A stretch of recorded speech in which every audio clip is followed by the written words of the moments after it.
नमस्कार. सविस्तर वृत्त पाहणारच आहोत, मात्र त्या अगोदर बुलेटिनच्या सुरुवातीला नजर टाकूयात काही महत्त्वाच्या हेडलाईन्सवर.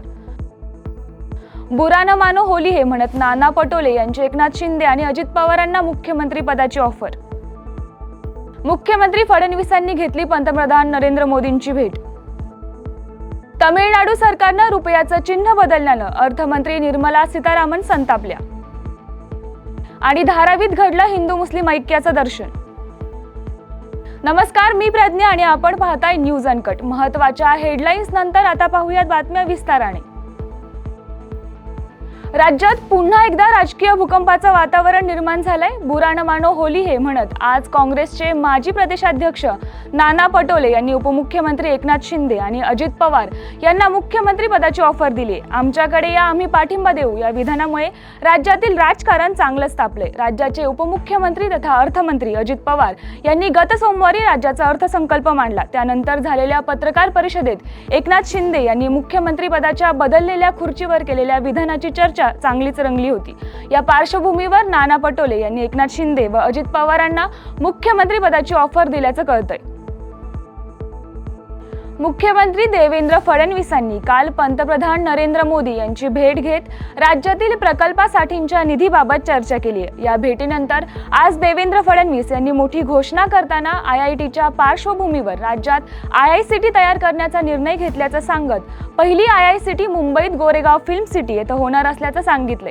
तसेच स्थानिक स्वराज्य संस्थांच्या 15व्या वित्त आयोगाचा निधी लवकरात लवकर मिळावा अशी मागणी पंतप्रधानांकडे केली असून या सर्व बाबतीत पंतप्रधान नरेंद्र मोदी यांनी सकारात्मक प्रतिसाद दिल्याचं त्यांनी सांगितलंय.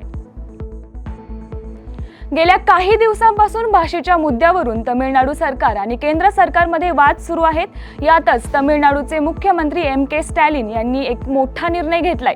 तमिळनाडू सरकारनं 2025-26च्या अर्थसंकल्पामध्ये रुपया चिन्हाऐवजी तमिळ भाषेतील रुबईमधील पहिले अक्षर रु वापरण्याचा निर्णय घेतलाय. तमिळनाडू सरकारच्या या निर्णयामुळे राजकारण चांगलंच तापले. अर्थमंत्री निर्मला सीतारामन यांनी तमिळनाडू सरकारच्या रुपया चिन्ह बदलण्याच्या निर्णयावर टीका करत ही धोकादायक मानसिकता असल्याचं म्हटलंय.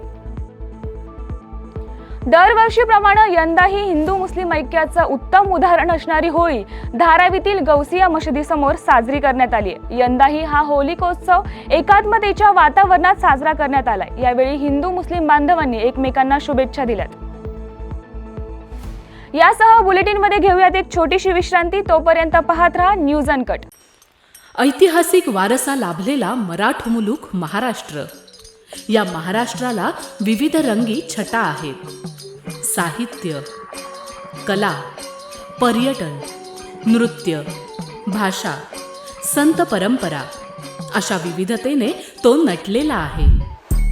हीच गौरवशाली विविधता जपत स्वरंग मराठी केवळ महाराष्ट्राच्या सांस्कृतिक संहितेपुरते मर्यादित न राहता समकालीन नवकल्पनांवर आधारित कार्यक्रमांद्वारे मराठी मनोरंजन विश्वात स्वतःची एक अनोखी जागा निर्माण करत आहेत. मराठी मनोरंजन क्षेत्रातील उत्तम दिग्दर्शक, लेखक आणि निर्मात्यांच्या प्रतिभेचा पुरेपूर वापर करून मनोरंजनाचा आगळा वेगळा रंग उधळण्यास आम्ही सज्ज आहोत. स्वरंग मराठीचे उद्दिष्ट मराठी मनोरंजन क्षेत्रामध्ये मनोरंजनाची वहिवाट सोडून, रूढीवादी पद्धती तोडून मनोरंजनाचा समृद्ध अनुभव प्रदान करून देण्याचा आहे. म्हणूनच यात विविध पद्धतीचे मनोरंजक आणि माहितीपूर्ण कार्यक्रम स्वरंग मराठीवर बघता येतील. शेवटी एकच, धकाधकीच्या जीवनात धांगडधिंगा करण्यापेक्षा बसूया, हसूया, गाऊया, जगूया. नाती गोती श्रावण मोती गावामधले जिवंत रंग. नाती गोती श्रावण मोती गावामधले जिवंत रंग. चला जोडूया, चला पाहूया, जशी संस्कृती तसा स्वरंग. विश्रांतीनंतर सर्वांचं स्वागत. पाहूयात उर्वरित काही महत्त्वाच्या घडामोडी.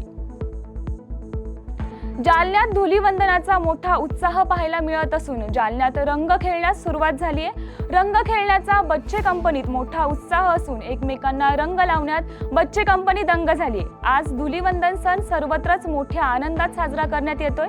जालन्यात सुद्धा धुलीवंदनाचा मोठा उत्साह दिसून येत असून धुलवडसाठी जालनाकर कोरड्या नैसर्गिक रंगांना प्राधान्य देत आहेत। राज्यात सर्वत्र धुलवडीची धामधूम असून आज खास मांसाहार करणाऱ्या खवय्यांनी मासे, चिकन आणि मटणाच्या दुकानात मोठी गर्दी केल्याचं पाहायला मिळतंय। खवय्यांनी मासे, चिकन आणि मटण खरेदी करण्यासाठी मोठ्या संख्येने रांगा लावल्या होत्या। आज धुलवडीमुळे मागणी वाढल्यानं मटणाच्या दरात देखील वाढ झाली आहे। आज मुंबईत मटणाचा भाव 840 तर नागपूरमध्ये 880 रुपये प्रति किलो इतका आहे।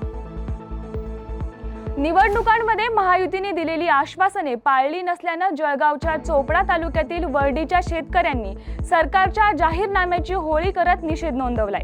शेतकऱ्यांना कर्जमाफी, लाडक्या बहिणींना 2100 रुपये यासह 10 प्रमुख घोषणा राज्य सरकारनं अर्थसंकल्पीय अधिवेशनात पूर्ण न केल्यामुळे शेतकरी संघटनेचे अध्यक्ष संदीप पाटील यांनी आपल्या कार्यकर्त्यांसह 10 प्रमुख मागण्यांची होळी केली आहे। यासह बुलेटिनमध्ये महायुती असेल किंवा महाआघाडी असेल, दोघांनी भरभरून आश्वासने महाराष्ट्राच्या जनतेला दिली होती।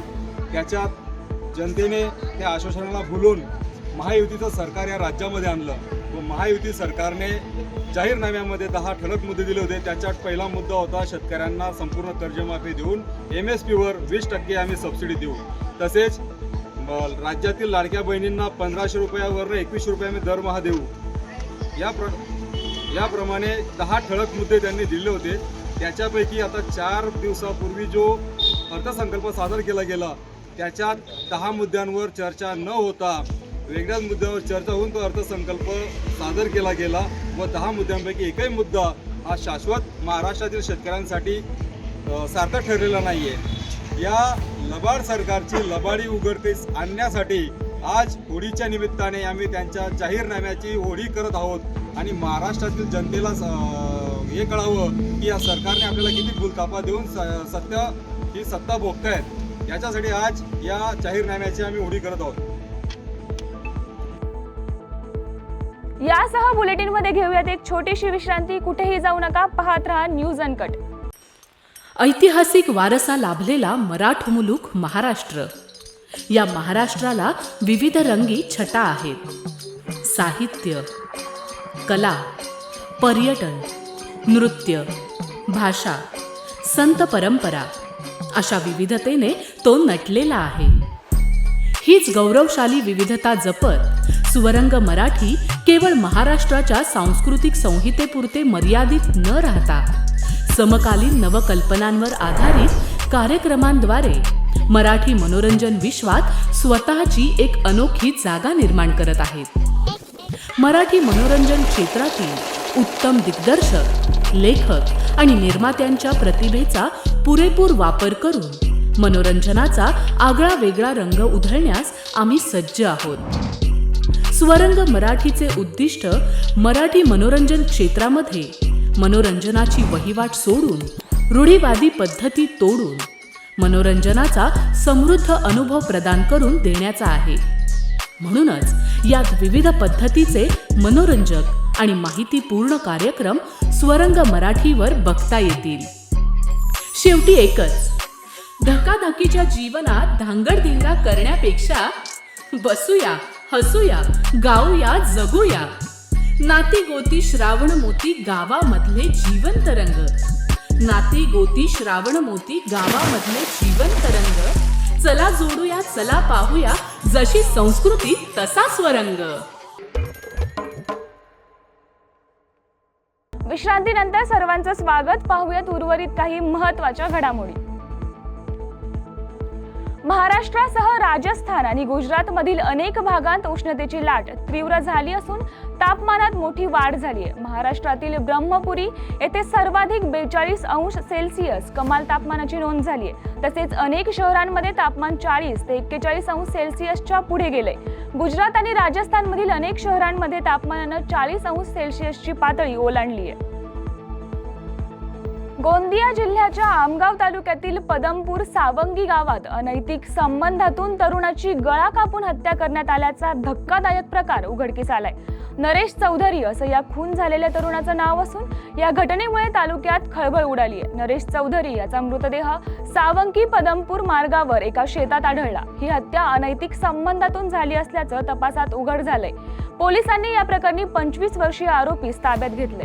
सर, मला हे सांगा, पदमपूर सावंगी मार्गावरील पदमपूर परिसरातील एका शेत शिवारात 35 वर्षीय युवकाची हत्या झालेली आहे. त्याबद्दल तुम्ही सविस्तर माहिती द्या. पोलीस स्टेशन आमगाव अंतर्गत येणाऱ्या पदमपूर येथे एका व्यक्तीचा खून झाला आहे अशी माहिती पोलीस स्टेशन आमगाव येथे प्राप्त झाली. त्या माहितीवरून पोलीस स्टेशन आमगावचा स्टाफ तेथे पोहोचला असता सावंगी येथील राहणारे 35 वर्षीय नरेश लालचंद चौधरी यांचा खून झाल्याचे दिसून आले. त्यावरून पोलीस स्टेशनला अपराध क्रमांक 175/25 कलम 103(1) BNS नुसार गुन्हा दाखल करण्यात आलेला आहे. गुन्हा दाखल झाल्यावर अवघ्या काही तासातच LCB PI लवडे साहेब आणि LCB स्टाफ यांनी सदर गुन्ह्यातील आरोपी निष्पन्न केलेला आहे.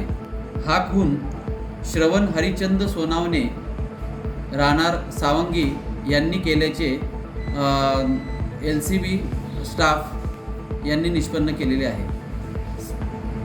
गुन्ह्यातील आरोपी याला ताब्यात घेतलेले आहे. पुढील कायदेशीर तपास पोलीस करीत आहेत. सर, मला हे सांगा की ते खून कशाबद्दल झालेला आहे? हा खून अनैतिक संबंधातून झालेला आहे. जळगावमध्ये एक धक्कादायक घटना घडली आहे. जिल्ह्यातील बोदवड रेल्वे स्थानकाजवळ मुंबई अमरावती एक्सप्रेसला अपघात झाल्याची माहिती समोर आली आहे. बोदवड रेल्वे स्थानकाजवळ असलेले जुने रेल्वे क्रॉसिंग तोडून धान्याचा ट्रक थेट ट्रॅकवर मुंबई अमरावती एक्सप्रेसला धडकलाय. मात्र रेल्वेचा वेग कमी असल्यानं मोठा अनर्थ टळला. बोदवड रेल्वे स्थानकावर पहाटे 4 वाजता ही घटना घडली असून या घटनेच्या उच्चस्तरीय चौकशीचे आदेश देण्यात आलेत. यासह बुलेटिनमध्ये इथेच थांबूया. पाहत रहा न्यूज अनकट.